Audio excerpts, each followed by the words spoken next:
यकीन पैदा करते हैं। 4 जून को क्या नतीजे आने वाले हैं।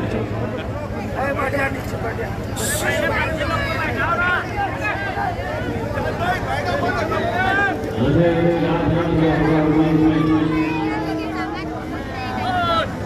आप लोगों की जो मोहब्बतों से आप लोगों ने नवाजा था, उसके नतीजा है कि पूरे महाराष्ट्र से इकलौता एक मुस्लिम MP चुनकर आया, जिसके लिए मैं आपका तहे दिल से शुक्रिया अदा करता हूँ। इस बार भी किसी भी राजनीतिक पार्टी ने कोई भी मुसलमान को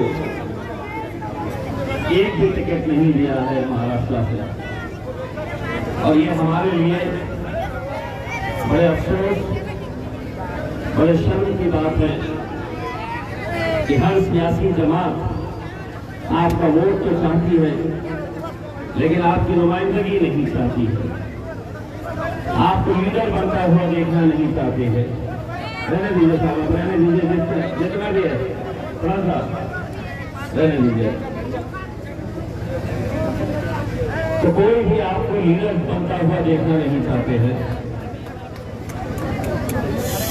अफसोस इस बात का है कि मैं सिर्फ महाराष्ट्र के बारे में बात नहीं कर रहा हूं। महाराष्ट्र के अंदर तो इकलौता एक आपका बेटा, आपका भाई इम्तियाज जलील आपकी नुमाइंदगी पार्लियामेंट के अंदर करता है, लेकिन पड़ोस के जितने भी हमारे राज्य हैं, वहां से आपकी नुमाइंदगी कौन करता है? कितने मुसलमान हैं जो वहां से MP बनकर गए हैं, खासदार बनकर गए हैं, सांसद बनकर गए हैं? ये बड़े अफसोस के साथ कहना पड़ता है कि मध्य प्रदेश के अंदर कितने मुस्लिम MP हैं? तो 0। गुजरात के अंदर कितने मुस्लिम MP हैं? तो 0। राजस्थान के अंदर कितने मुस्लिम MP हैं? 0। झारखंड के अंदर कितने मुस्लिम MP हैं? 0। गोवा में कितने? 0। दिल्ली में कितने? 0। आप कभी इस बात के ऊपर गौर करे हैं? कभी सोचे हैं इस बात के ऊपर?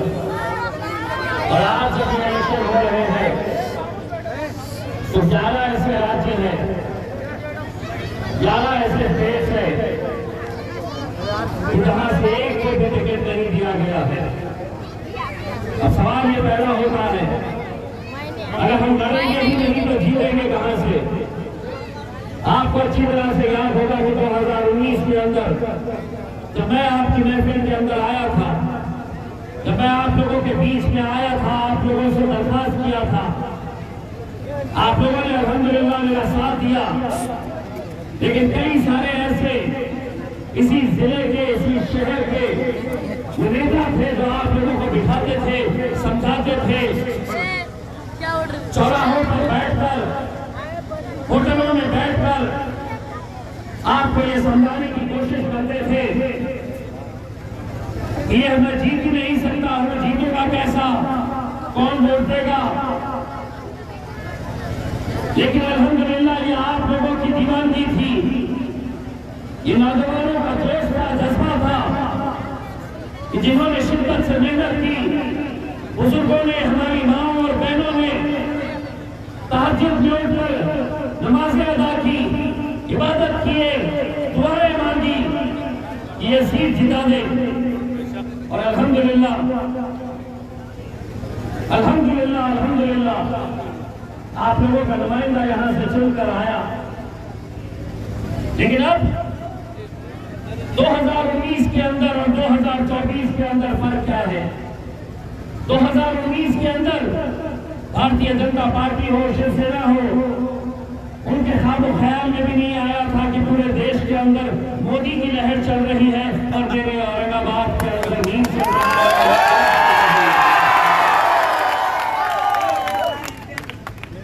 रात में 1:30 बजे आप लोगों को, रात में 1:30 बजे तक इलेक्शन के नतीजे, काउंटिंग, चिकन खाना, रमजान का वो दिन, रोजे की हालत के अंदर याद है आपको? याद है। 1:30 बजे तक मेरे हाथ में सर्टिफिकेट ही नहीं दे रहे कि मैं जीत गया। क्यों नहीं दे रहे? तो उनको ये हजम ही नहीं हो रहा था कैसे जीता। यहाँ से दिल्ली को फोन करते, प्रधानमंत्री ऑफिस से, पीएमओ ऑफिस से फोन आता, महाराष्ट्र में कौन कितने जीते इनको चिंता ही नहीं इस बात की, ये औरंगाबाद से कैसा जीता, सारी फिक्र इस बात की। तो प्रेसिडेंट दिल्ली को भेजते, दिल्ली इलेक्शन कमीशन को भेजता, इलेक्शन कमीशन फिर यहाँ पे भेजता, फिर से गिनो है क्या, ऐसा बराबर है। 1:30 बजे सर्टिफिकेट हाथ में देते, लेकिन रमजान का महीना चल रहा, सब रोजे की हालत में सुबह सहरी करके नौजवान लड़के चिकन खाना के भूत के ऊपर तपती हुई धूप के अंदर पेंडोल के अंदर बैठे हुए दुआएं मांगते हुए इज्तिमाई दुआएं चल रही है, या अल्लाह रमजान के इस मुबारक दिन के अंदर हमें वो खुशियां नसीब कर जिसका इंतजार हम 40 सालों से करते आए हैं।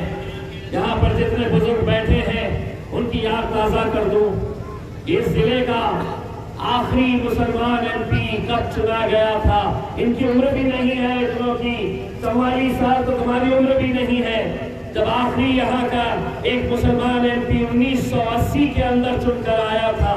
सादी खलील साहब यहाँ से चुनकर आए थे। 40 साल के अंदर क्या हो गया, ऐसा क्या हो गया 40 साल के अंदर कि आबादी तो बढ़ रही है लेकिन नुमाइंदगी तुम्हारी घट रही है। वजह क्या है? बहुत ज्यादा सोचने की जरूरत नहीं है, वजह वही है जो आज मेरे शहर के अंदर जो खेल खेला जा रहा है, कितनों को खड़ा किया गया है, सब जानते हैं कि वो जीतने के लिए खड़े नहीं है, मुझे हराने के लिए खड़े हैं।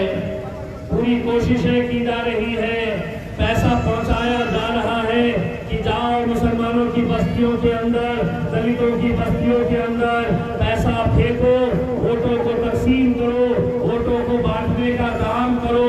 ये बहुत अच्छे तरीके से साजिशें चल रही है। मीडिया वाले मुझसे पूछते हैं कि 2019 के अंदर आपको जीत का कितना भरोसा था और 2024 के अंदर आपको कितना भरोसा है।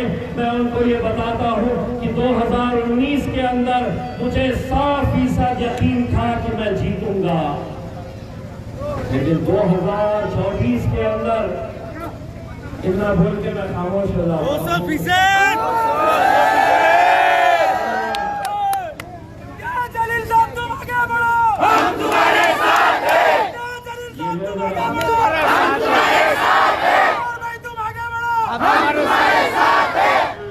ये कैमरे में रिकॉर्ड करो। देखो कौन है?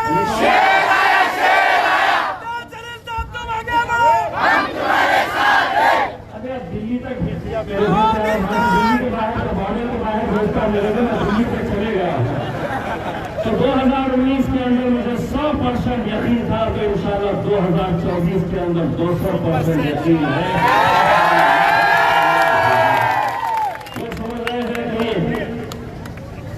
दो चार अपने यूट्यूब वालों को बुला लो, महफिलें सज रही किसकी, तो महफिलें सज रही उनकी, चर्चा हो रहा किसका, मेरा, सिर्फ मेरा ही चर्चा चल रहा है। आपको आएंगे और फिर से समझाएंगे, देखो रास्ता तो इतने वोट, अब ये टाइम कैसा हिसाब बताओ, कैसा गणित बैठता है, कैसा जीतेंगे बताओ।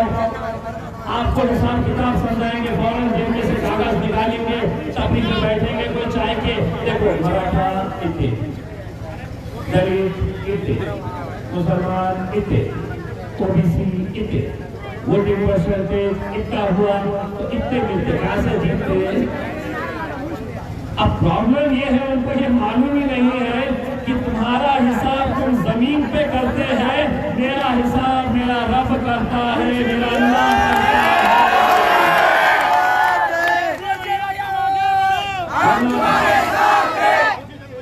वरना 28 दिन पहले एक शख्स पूना से आता है और कहता है कि मैं शहर के अंदर आमदार बनना चाहता हूँ, और अल्हम्दुलिल्लाह 28 दिनों के अंदर अल्लाह उसका आमदार बना देता है। 2019 के अंदर जब सारे लोग कहते थे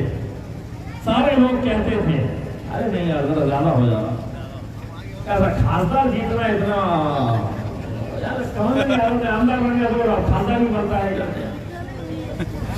कितने सारे लोग जो ऐसा सोचते थे, मालीमान हंस रहे होंगे मेरे को देख के, हम भी ऐसे सोचते थे, है ना चाचा? आप हंस रहे मालूम है आप क्या सोच रहे थे। लेकिन अल्हम्दुलिल्लाह 22 दिन पहले फैसला लिया जाता है। असदुद्दीन अवैसी साहब कहते हैं कि लड़ लो, हम लड़ लेते हैं, और अल्हम्दुलिल्लाह 2019 के अंदर मेंबर ऑफ पार्लियामेंट बनकर चुन के आ जाते हैं। मैं ये कहना चाहता हूं मेरे भाई कि अगर हम लड़ेंगे नहीं तो जीतेंगे कैसे? क्या वो सियासी पार्टियों की जिम्मेदारी नहीं है? एक सीट 48 सीटें होती है, उन 48 सीटों के अंदर क्या एक सीट उन्हें देंगे नहीं? क्या उनकी जिम्मेदारी नहीं है? क्या हमें इतने सालों से सिर्फ डर दिखाते रहेंगे कि हमें वोट दो, नहीं तो भाजपा आ जाएगी, हमें वोट दो, नहीं तो शिवसेना आ जाएगी? एक ही थाली के सब चट्टे बट्टे हैं, कोई तुम्हारे लिए खड़े रहने वाला नहीं है, कोई तुम्हारी आवाज बनकर वहां पर लड़ने वाला नहीं है। अरे ये तो हम ही है, क्या बात है, जो पार्लियामेंट के अंदर 2 है, 2 शेर सामने 300 है, सामने 300 है, हम 2 ही है।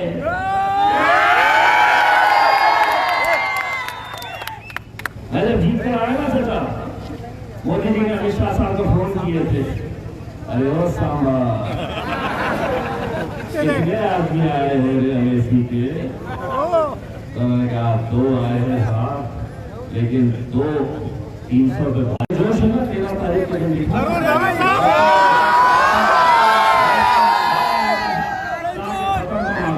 क्योंकि अगले कुछ दिनों के अंदर बहुत सारे आएंगे, क्योंकि बहुत सारों के पास शराब का पैसा आया हुआ है।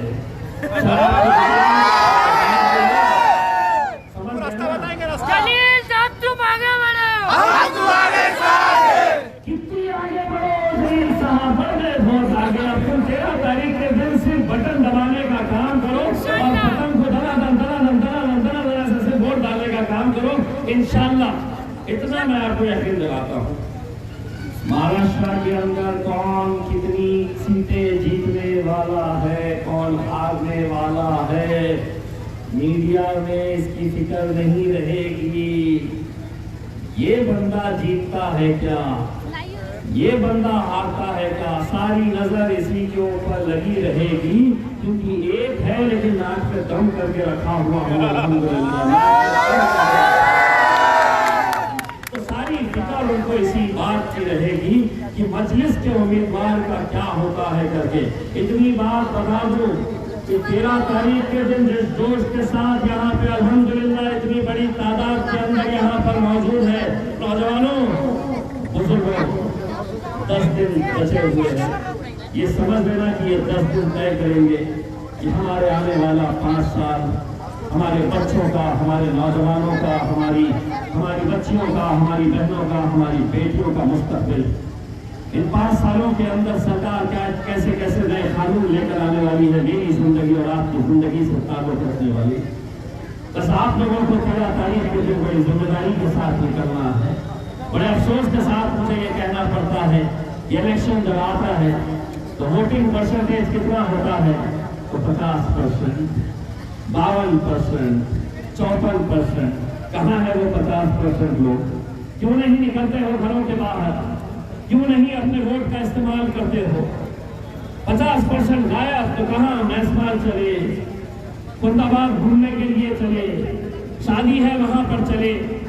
आज मैं आपको बताता हूँ, नरेंद्र मोदी को दोबारा इस मुल्क का वजीर आजम बनाने के लिए अमेरिका से, लंदन से, कनाडा से भारतीय जनता पार्टी के वोटर्स अपने जेब का पैसा खर्च करके पूरे परिवार सहित यहाँ पर आ रहा है। ताकि मैं अपना खासदार भारतीय जनता पार्टी के किसी उम्मीदवार को चुना कर दूं और नरेंद्र मोदी को वजीर आजम बनाऊं और हमारे घर के बाजू में पोलिंग बूथ है, लेकिन निकलने के लिए तैयार नहीं है। मेरे भाइयों, मैं सिर्फ इतना इंतजार करने के लिए आया। 13 तारीख के दिन एक नौजवान की यह जिम्मेदारी रहेगी, पहले अपना वोट, अपने घर वालों का वोट, अपने पड़ोस का, अपने रिश्तेदार का। जहां पे जो साजिशें हो रही है, पहली साजिश तो ये है कि ये जितने भी हैं इनके वोटों को बांटा कैसे जाता है, इनके वोटों को हम बांट कैसा सकते हैं। मेरे जीत और हार के अंदर फर्क कितना था 2019 के अंदर, महज 4,500 के ऊपर कुछ वोट थे। जीत और हार का फैसला इमेजिन करो, तसव्वुर करो, जिस इंतजार के अंदर, रोजे की हालत के अंदर नौजवान लड़के वहां पर बैठे, सहर करके वहां पर आए, क्या खुशी की घड़ी आएगी। इफ्तार का वक्त जब आया तो एक खजूर के ऊपर 2 नौजवानों ने वहीं पर बैठकर इफ्तार करा। तसव्वुर करो कि और 2 उम्मीदवार होते, कोई 2,000 ले लेता, कोई 2,500 ले लेता, तो जो 40 साल से हम इंतजार कर रहे वो इंतजार न जाने और कितने साल हमें करना पड़ता। एक बात अच्छी तरह से समझ लो, अगर इम्तियाज जलील जीतेगा तो ये अकेले इम्तियाज जलील की जीत नहीं रहेगी मेरे भाई, ये लोगों की जीत रहेगी, आप लोगों की जीत रहेगी मेरे भाई। मैं कैसे उस शख्स को जवाब दूं जब रमजान के आखिरी अशरे में मोतीवाला मस्जिद वहां पर हैदराबाद से मौलाना दुआ पढ़ाने के लिए आते हैं। मैं हर साल वहां पर जाता हूँ, दुआ पढ़कर मौलाना से दुआएं लेकर जब मैं बाहर निकल रहा था, एक बहुत ही बुजुर्ग शख्स, जितने भी नौजवान वहां पर थे वो सब मुझे घेरे हुए थे, मेरी नजर उनके ऊपर पड़ती है तो वो बुजुर्ग शख्स मेरे करीब आने की कोशिश कर रहे थे। मैं तमाम नौजवान लड़कों को हटाया वहां से और वो बुजुर्ग शख्स के पास गया, उनका हाथ पकड़ा, मैंने उन्हें सलाम किया,